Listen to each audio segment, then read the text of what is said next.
आज हम electrochemistry chapter का फर्स्ट लेक्चर स्टार्ट कर रहे हैं। 12th के बेसिस पे, नीट या जेई के बेसिस पर ये चैप्टर बहुत ही इंपॉर्टेंट है। तो इसका लेक्चर नंबर 1 स्टार्ट करेंगे, जिसमें हम आपको फैराडे लॉ ऑफ इलेक्ट्रोलिसिस पढ़ाएंगे। तो ये आप लिख लीजिएगा, ये हमारे यूट्यूब चैनल का नाम है विस्सर शॉर्टकट की, और स्टार्ट करने जा रहे हैं फैराडेज लॉ ऑफ इलेक्ट्रोलिसिस। तो इसमें फर्स्ट लॉ जो बहुत ही इंपॉर्टेंट है वो स्टार्ट करते हैं। लिख लो।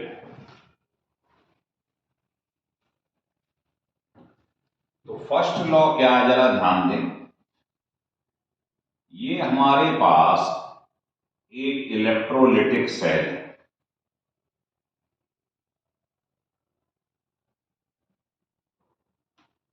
इसमें इलेक्ट्रोलाइट, ये रॉड्स क्या कहलाती हैं? इलेक्ट्रोड्स। और सॉल्यूशन क्या होता है? इलेक्ट्रोलाइट।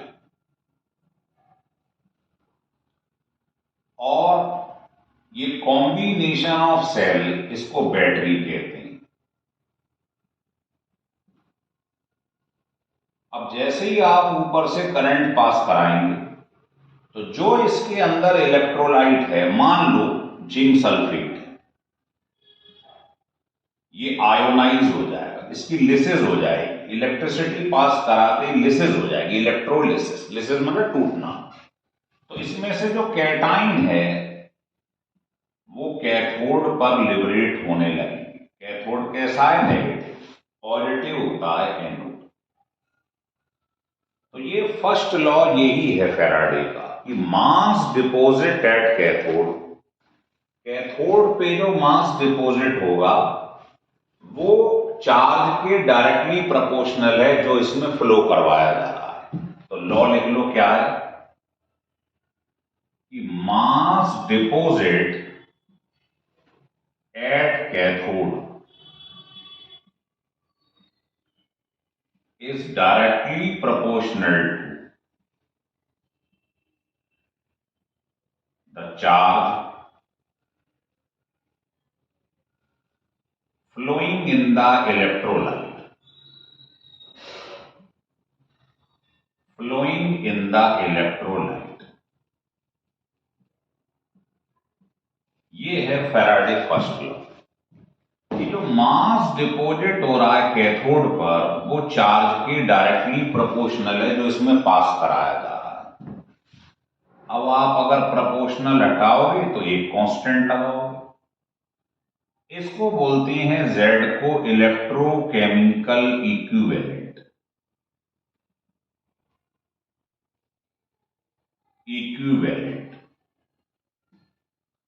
इसकी वैल्यू एक मेटल के लिए फिक्स रहती है। ये रॉड्स हैं जो इलेक्ट्रोड, मान लो जिंक का ये रॉड है तो Z की वैल्यू अलग होगी, सिल्वर की रॉड है तो अलग होगी वैल्यू। तो value of Z is fixed for one metal,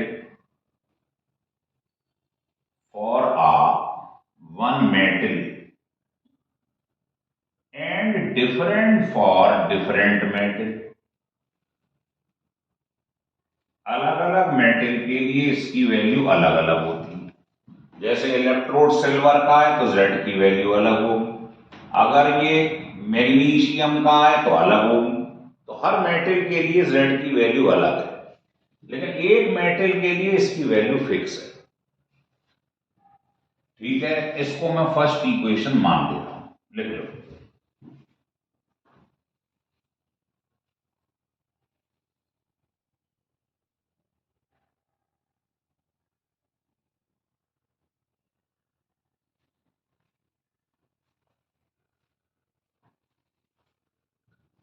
लिख लिए। अब इधर अब ये जो फार्मूला हमारे पास आया है इसमें हम जानते हैं करंट होता है rate of flow of charge. तो यहां से Q की वैल्यू आ गई I2। Q की वैल्यू आप जानते हो NeV होता है। Number of electron into charge on one electron, इसे यहां पुट कर दो तो इससे भी न्यूमेरिकल निकल आते हैं। अगर आपको नंबर ऑफ इलेक्ट्रॉन्स निकालने हैं तो ये लगा दो। ई क्या है? चार्ज ऑन वन इलेक्ट्रॉन, इतने कूलम, टाइम सेकंड में रखना है और करंट एम्पियर। तो यहां से क्यू की वैल्यू यहां पुट कर दो, ये आगे। लेकिन इससे न्यूमेरिकल ज्यादा निकलेंगे नहीं। न्यूमेरिकल ज्यादा किससे निकलेंगे वो लिखिए। वी नो दैट, ये आपको फेराडे सेकंड लॉ में प्रूफ करवा के देंगे कि ई ओवर जेड ये होता है फेराडे कांस्टेंट, इसको बोलते हैं फेराडे कांस्टेंट, है ना। एक फेराडे जो होता है आप पढ़ेंगे 1 ग्राम इक्विवेलेंट के बराबर होता है, और 1 फेराडे इक्वल टू होता है इतने कूलाम इलेक्ट्रिसिटी। ये सब बातें ध्यान रखिए, इन्हीं से क्वेश्चन निकलेंगे सारे के सारे। 1 फेराडे इलेक्ट्रिसिटी मींस इतने कूलाम इलेक्ट्रिसिटी। और ग्राम इक्विवेलेंट कैसे निकालती है? तो लिख लीजिएगा नंबर ऑफ ग्राम इक्विवेलेंट। कैसे निकालती है? Number of moles into N factor. आपको एन फैक्टर सिखाएंगे हम, उससे क्वेश्चन निकलेंगे।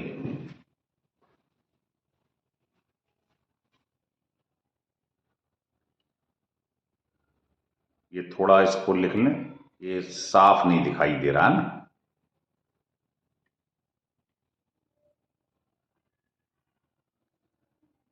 चलिए चलिए आगे चलते हैं। तो नंबर ऑफ ग्राम इक्विवेलेंट होता है number of mole into N factor. कहां से आया ये बताएंगे अभी आप। देखो, नंबर ऑफ मोल्स होता है वेट इन ग्राम अपॉन इक्विवेलेंट वेट। ये पहले भी पढ़ा चुके हैं। और नंबर ऑफ ग्राम इक्विवेलेंट होता है वेट इन ग्राम अपॉन ये मॉलिक्यूलर वेट, इक्विवेलेंट वेट।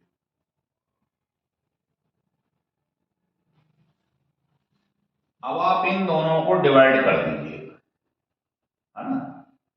जब डिवाइड करोगे तो इक्विवेलेंट वेट की जैसी वैल्यू रखोगे, इक्विवेलेंट वेट क्या होता है? Molecular weight upon N factor. जैसे ही आप इक्विवेलेंट वेट की जगह molecular weight upon N factor लिखेंगे तो क्या आ जाएगा देखिएगा, ये कट जाएगा इससे। इधर लिख देता हूं, देखो दोनों को डिवाइड करो। ये समझ लो ये मोल है, ये ग्राम इक्विवेलेंट है। इन दोनों को जैसे ही डिवाइड करोगे, इक्विवेलेंट वेट की जगह आपने रख दिया molecular weight over N factor. इधर ले जाओ, है ना। Molecular weight over N factor. N factor कहां आ जाएगा आप समझते हैं बात को, इस साइड में। इधर ले जाओ,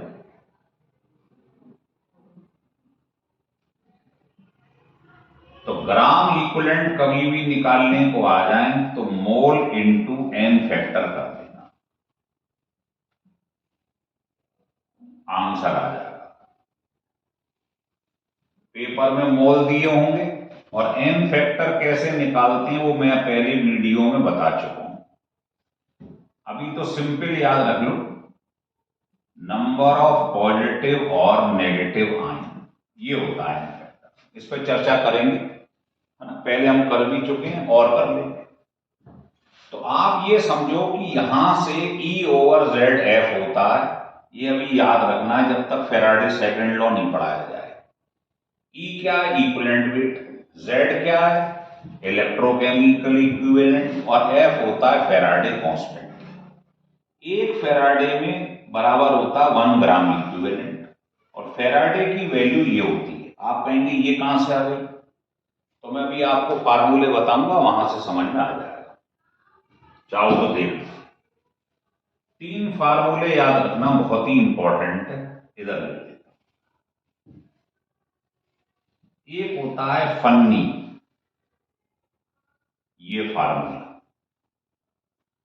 दूसरा होता है कन्नी, याद रखने की ट्रिक बता रहा हूं। और तीसरा सन्नी। फैराडे कांस्टेंट ये है एवोगैड्रोस नंबर, और ई है इलेक्ट्रॉन का चार्ज। आप इन दोनों का मल्टीप्लाई करके देख लो, एक फैराडे की वैल्यू ये आ जाएगी 9652। इनको जैसे ही सॉल्व करोगे ये आ जाएगा इतना। तो ये जो आपने लिखा है फैराडे, इसी की वैल्यू होती है। तो इस फार्मूले को ध्यान रख लो, Avogadro number into charge on 1 electron. Q equal to N.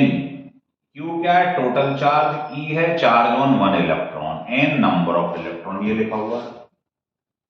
और तीसरा आप पढ़ेंगे, ये स्ट्रेंथ है, ग्राम पर मीटर। ये नॉर्मलिटी, E इक्विवेलेंट वेट। तो ये तीनों फार्मूले याद रखें, बहुत काम के हैं। अभी हम 2 पढ़ेंगे, ये वाला और ये वाला। तो ये देख लिया आपने, और ये वाला ये लिखा हुआ है। सॉल्व करके इसकी वैल्यू ये आ गई। जैसे मैंने कहा मेरे पास इलेक्ट्रिसिटी 5 फैराडे है, तो कितना चार्ज हो जाएगा? 5 इंटू ये। ऐसे हम इलेक्ट्रिसिटी चार्ज निकाल लेंगे। तो अभी तक आपने ये पढ़ा है, अब मैं इसको हटाने जा रहा हूं। देखिए, सुनिए।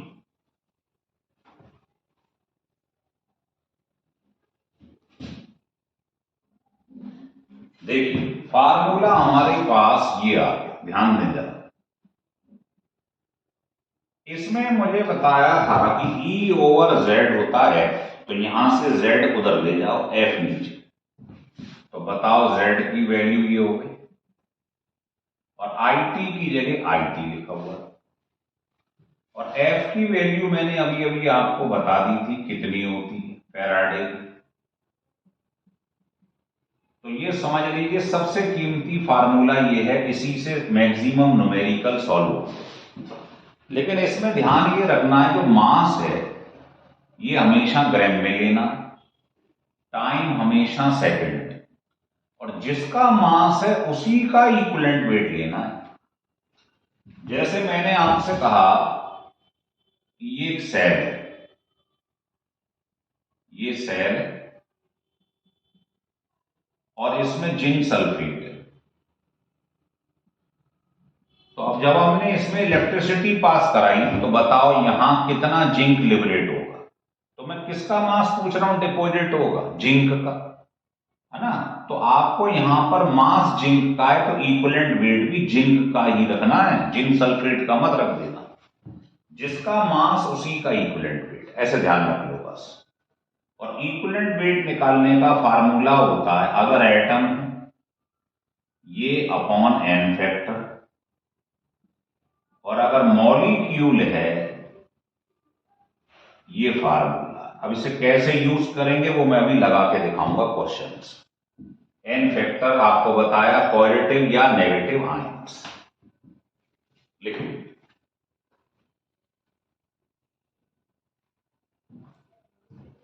हो रहा है क्लियर? चलिए,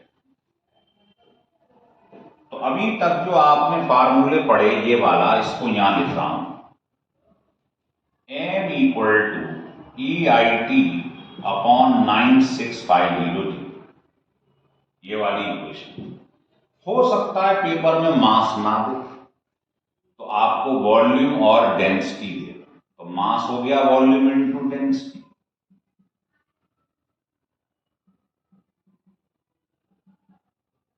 हो सकता है वॉल्यूम ही ना दे, तो आपको एरिया इनटू थिकनेस देगा।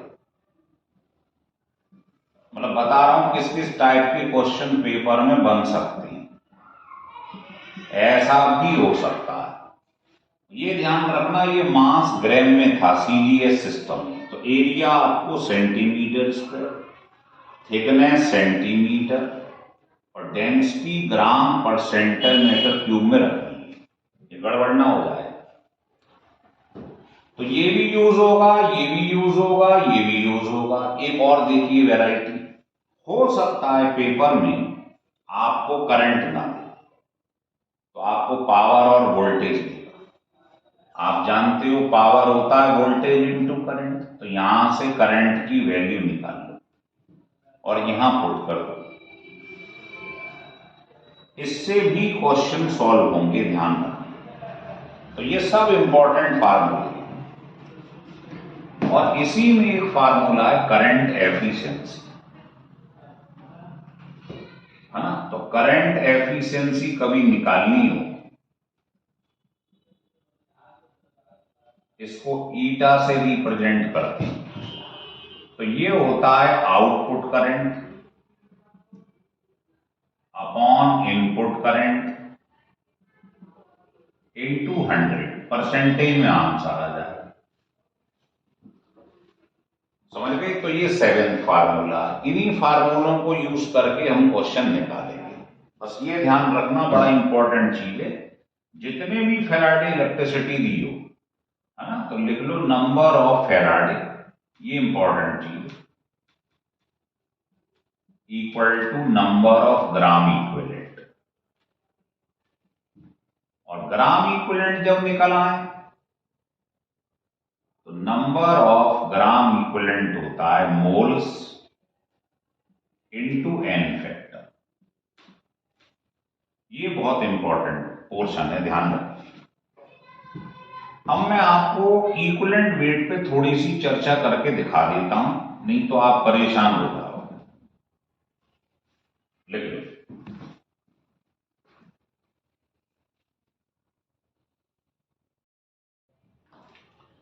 अब इक्विवेलेंट वेट कैसे निकालते हैं देखिएगा। Atomic weight upon N factor.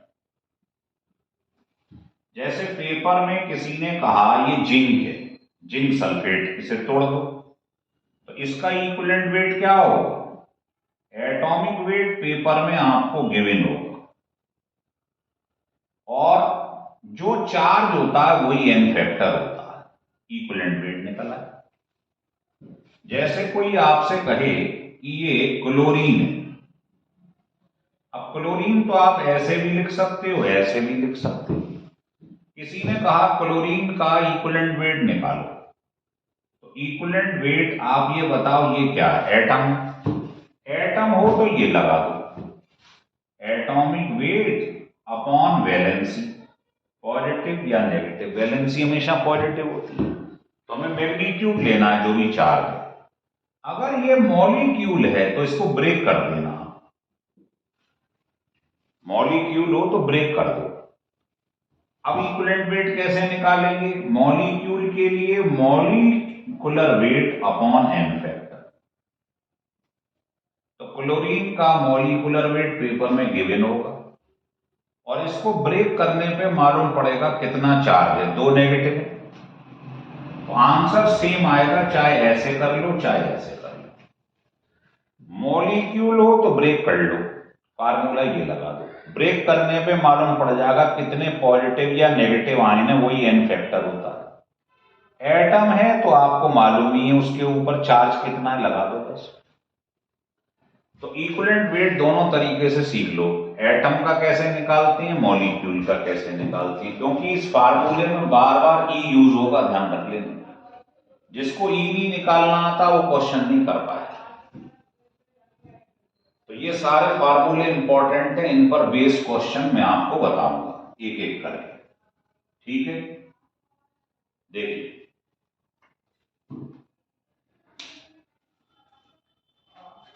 पहला क्वेश्चन हम ले रहे हैं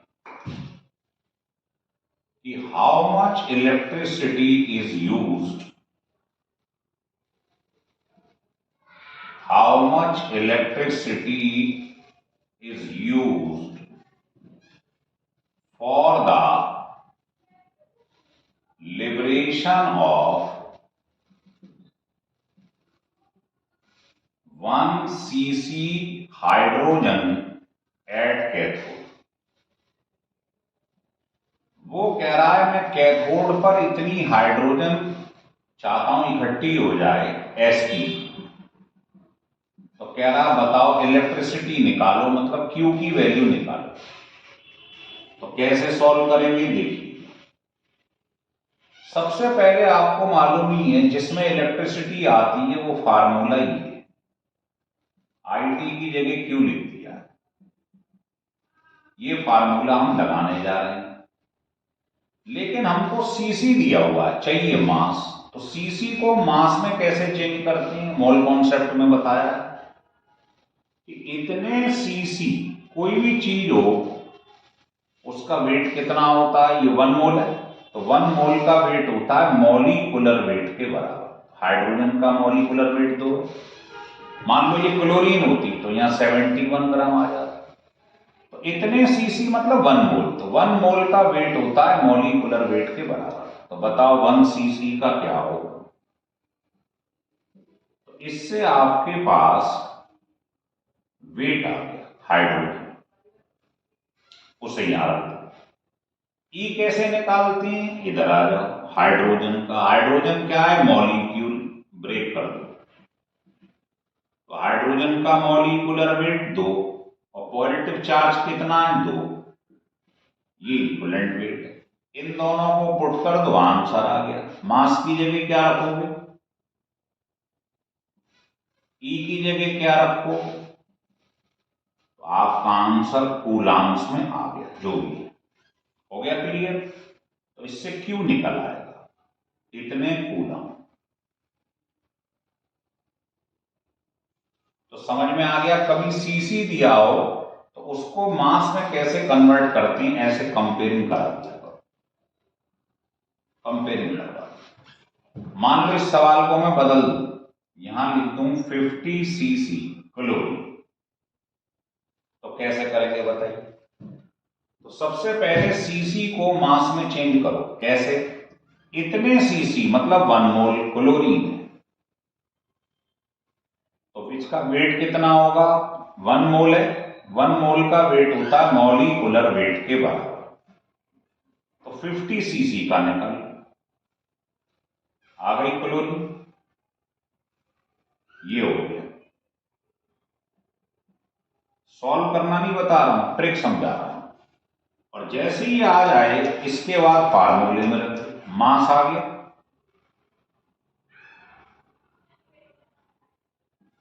बताओ ई कितना होगा क्लोरीन का, अभी निकाल के दिखाया है आपको क्लोरीन का। ऐसे निकाल लो, ऐसे निकाल लो, एक ही बात है।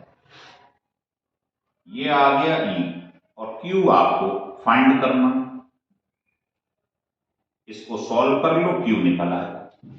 तो ये एक वैरायटी है जिसमें सीसी दिया हो तो उसे पहले मास में कन्वर्ट करो, लिख लीजिएगा।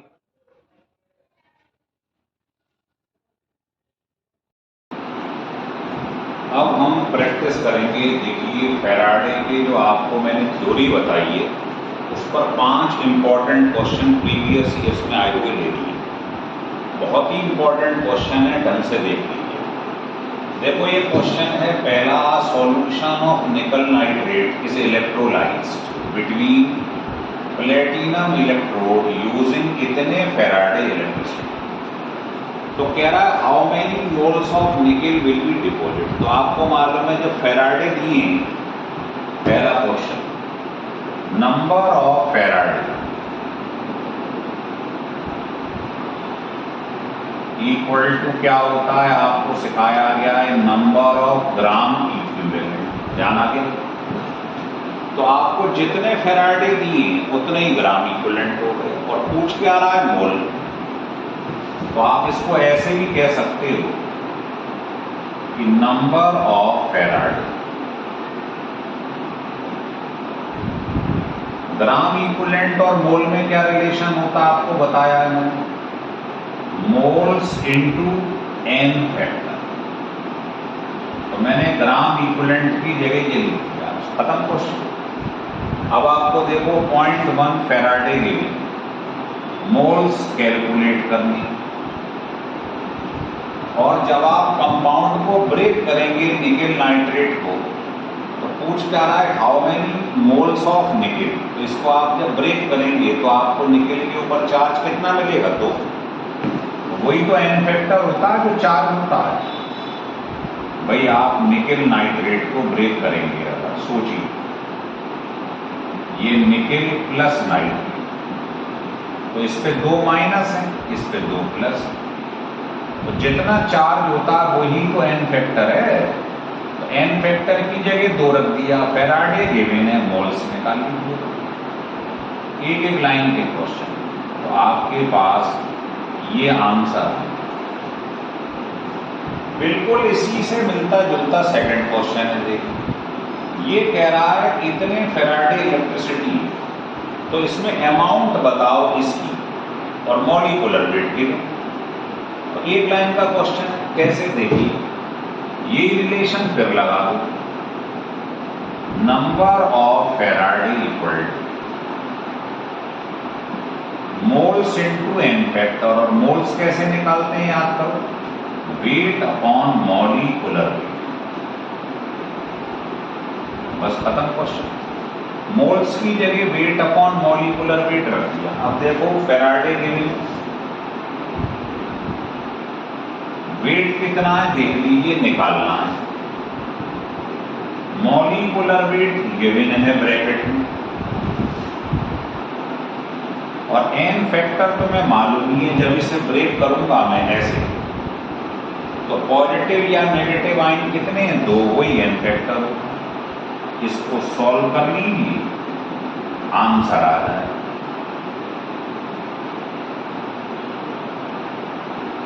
है ना, ये इंटू ये, इतने ग्राम आंसर लिख लीजिए।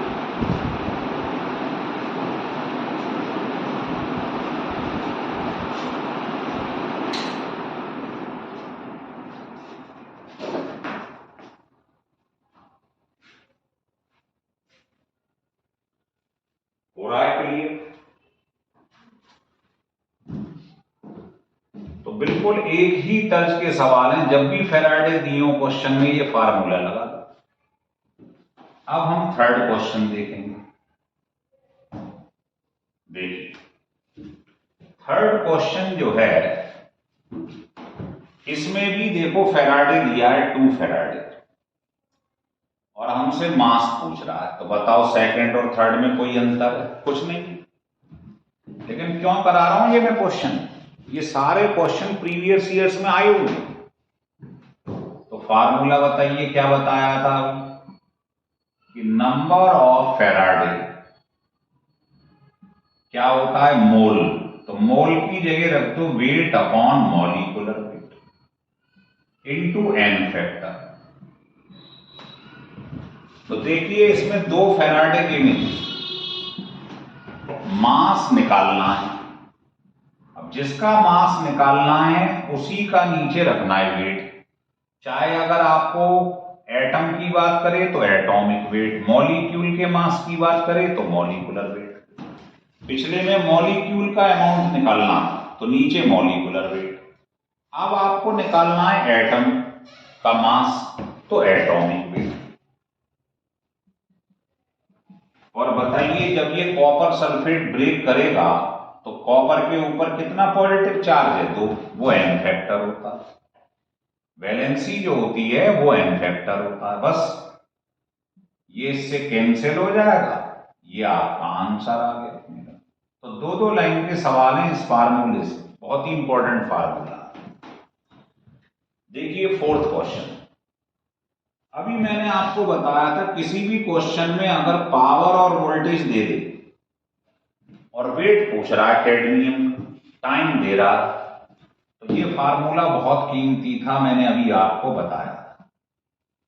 ये फैराडे फर्स्ट लॉ का सबसे कीमती फार्मूला। बस इसमें ध्यान ये रखना है जिसका मास है उसी का इक्विवेलेंट वेट। तो किसका वेट पूछ रहा है, कैडमियम का, तो आपको इक्विवेलेंट वेट भी कैडमियम का ही रखना है। कैसे, देखिए ई होता है equivalent wait, atomic weight. Cadmium का एटॉमिक वेट पेपर में गिवन होगा। और कैडमियम सल्फेट को अगर आप ब्रेक करें तो इस पे चार्ज कितना है, 2। तो इक्विवेलेंट वेट होता है atomic weight upon N factor. ठीक है। करंट कैसे निकालोगे भी बताया था, पावर और वोल्टेज दियो। करंट होता है पावर अपॉन वोल्टेज। ध्यान आगे क्या होता अभी बताया था, पावर होता है वोल्टेज इनटू करंट। तो करंट हो गया ये, यहां से करंट निकालेंगे।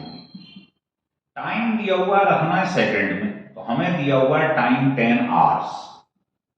तो आवर्स को सेकंड में चेंज कर लो, 60 इंटू 60। बस खत्म क्वेश्चन। इसको सॉल्व करके मास निकाल लो, ग्राम में आंसर आ जाए। फिर समझ लो एक बार, पावर और वोल्टेज दी हो तो इस फार्मूले से करंट निकाल लो, यहां रख दो। टाइम ध्यान रखना हमेशा सेकंड में रखते हैं। वो दे रहा है 10 आवर्स, 60 मिनट 60 सेकंड मल्टीप्लाई कर दो। इक्विवेलेंट वेट कैसे निकाला है, एटॉमिक वेट कैडमियम का। और एन फैक्टर क्या होता है, इसे ब्रेक कर दो। तो जो पॉजिटिव या नेगेटिव आयन होते हैं वो एन फैक्टर होता है। सॉल्व कर लो, आंसर है। फिफ्थ क्वेश्चन देखो, इस क्वेश्चन में करंट पूछ रहा है। जब भी करंट दे दे या पूछ ले तो समझ लेना कि ये फेराडे फर्स्ट लॉ लगने वाला है। इसमें मुझे मास दिया है 30 केजी और टाइम दिया 1 आवर्स। टाइम 1 आवर्स है और मास इतना है। बिना इकट्ठा कर लो पहले। मास दिया हुआ है 30 केजी, इंटू 1000 कर दो। मुझे इस फार्मूले में मास ग्राम में रखना होता है। टाइम कितना दिया है, 1 आवर्स, इसको सेकंड में रखना होता है, चेंज कर लो। फार्मूला तो यही लगना है। अब देखो बात कर रहा है सोडियम, तो सोडियम के मास की बात कर रहा है, तो बताना सोडियम का इक्विवेलेंट वेट क्या होगा।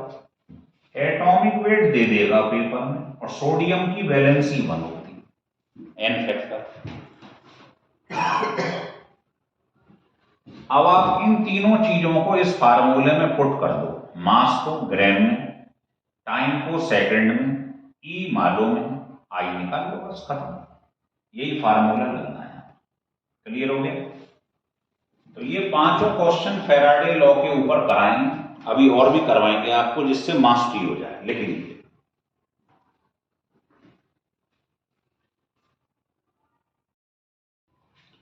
देखिए 5 क्वेश्चन मैंने बता दिए, 3 क्वेश्चन और बताने जा रहा हूं। क्वेश्चन नंबर 6 देखिए, हाउ मेनी ग्राम। देखो क्वेश्चन करने का आसान तरीका होता है, क्वेश्चन पढ़ लो पूरा। इसमें मुझे करंट दी हुई है, थिकनेस दी हुई है, डेंसिटी दी हुई है। तो ऐसा फार्मूला बताओ फेराडे का जिसमें ये चीजें आती हैं। तो आपको मालूम ही भाई, मास होता है EIT अपॉन 9650 जी। मास होता है वॉल्यूम इनटू डेंसिटी, और वॉल्यूम की जगह एरिया इनटू थिकनेस रख दो। अभी बताया था। बस अब कुछ नहीं है, अब तो वैल्यू रखनी है बस। ध्यान रखना ये CDS सिस्टम में रखना, क्योंकि मास ग्राम में। तो एरिया मुझे क्वेश्चन में कैलकुलेट करना है। करंट गिवन है, डेंसिटी गिवन है, थिकनेस गिवन है ना। तो 2 पार्ट हैं इसके। पहला मुझे निकालना है इसका मास, बाद में निकालना एरिया। तो देखिए पहले पार्ट से तो मास निकाल लेते हैं। सिल्वर का इक्विवेलेंट वेट क्या होगा, एटॉमिक वेट अपॉन वैलेंसी या एन फैक्टर। सिल्वर का एटॉमिक वेट इतना होता है, वैलेंसी 1 होती है, तो इक्विवेलेंट वेट आ गया। करंट मुझको इस क्वेश्चन में गिवन 8.46 और टाइम दिया हुआ 8 आवर्स। तो 8 आवर्स को हम कन्वर्ट कर लेंगे, 8 इंटू 60 इंटू 60। ये जगह नहीं है इसलिए लिख रहा हूं, ठीक है ना। ओवर 9650 जी। इसको सॉल्व करोगे तो आपके पास मास इन ग्राम निकल आएगा, फर्स्ट पार्ट। अब सेकंड पार्ट में एरिया निकलवा रहा है, तो मास की जगह वॉल्यूम इनटू डेंसिटी रख दिया है। है। वॉल्यूम क्या होता है? Area into thickness. एरिया तो मुझे निकालना है, थिकनेस गिवन है, यस, सेंटीमीटर में रखनी है तो यहां ये रख देना। डेंसिटी ग्राम पर सीसी में गिवन है, ये नहीं, इसी यूनिट में रखती है।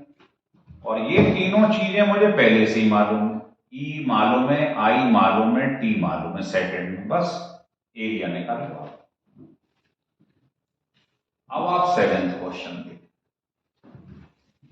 सेवेंथ क्वेश्चन में क्या है, या इसको आप ऐसे भी कर सकते थे, दूर मत जाओ, चलो पहले पार्ट में मास निकाल लिया है, मास होता है, ऐसे भी कर लो,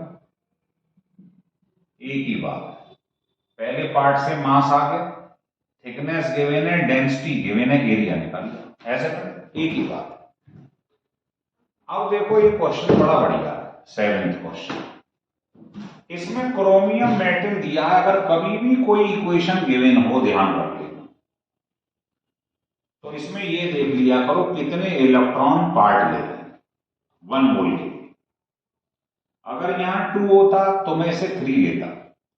1 मोल के लिए कितने इलेक्ट्रॉन है, उसी को एन फैक्टर कहते हैं। ये ध्यान रखना, हमने एन फैक्टर की वीडियो बनाई हुई है पूरी। तो अगर कोई रिएक्शन गिवन है तो 1 मोल के लिए रिएक्टेंट के लिए कितने इलेक्ट्रॉन यूज हो रहे हैं, यही एन फैक्टर है, बस खत्म क्वेश्चन। अब आपसे कह रहा है आप इसका मास निकाल के दिखाओ, और मुझे क्यू दिया हुआ है इतने कूलम, खत्म। एम होता ई आई टी, तो क्यू दिया तो क्यू लिख लो, आई टी। तो बताओ मास मुझे निकालना है, किसका मास निकालना है? क्रोमियम का। तो मैंने कहा था जिसका मास गिवन हो या निकालना हो उसी का ई रखते हैं, इक्विवेलेंट वेट। तो क्रोमियम का इक्विवेलेंट वेट क्या होगा? एटॉमिक वेट गिवन होगा पेपर। और अगर रिएक्शन गिवन है तो देखना कितने इलेक्ट्रॉन पार्ट ले रहे हैं, वही एन फैक्टर होता है। तो 6 इलेक्ट्रॉन पार्ट ले रहे हैं, बस यही गलती होती है आदमी से। क्यू दे रखा है 24,000, ये आंसर आ गया, मास इतने ग्राम आ गए। फिर सेकंड पार्ट में कहता हाउ लॉन्ग, टाइम निकालना है। अगर मुझे मास इतना दिया, करंट इतना दिया, फिर यही फार्मूला लगा, मास दिया इतना सेकंड पार्ट में, इक्विवेलेंट वेट मुझे मालूम ही है क्रोमियम का, करंट मुझे गिवन है, इसकी जगह आई टी लिख दिया है, टाइम निकालना है सेकंड में, टाइम निकाला, क्या करा, मास गिवन है, करंट गिवन है, इक्विवेलेंट वेट मालूम ही है, atomic weight upon N factor. N factor क्या होता है? जो रिएक्शन में इन्वॉल्व हो रहे हैं इलेक्ट्रॉन, बस टी निकालना, सेकंड में आंसर आ जाएगा। तो ये था क्वेश्चन 7, लिख लीजिएगा।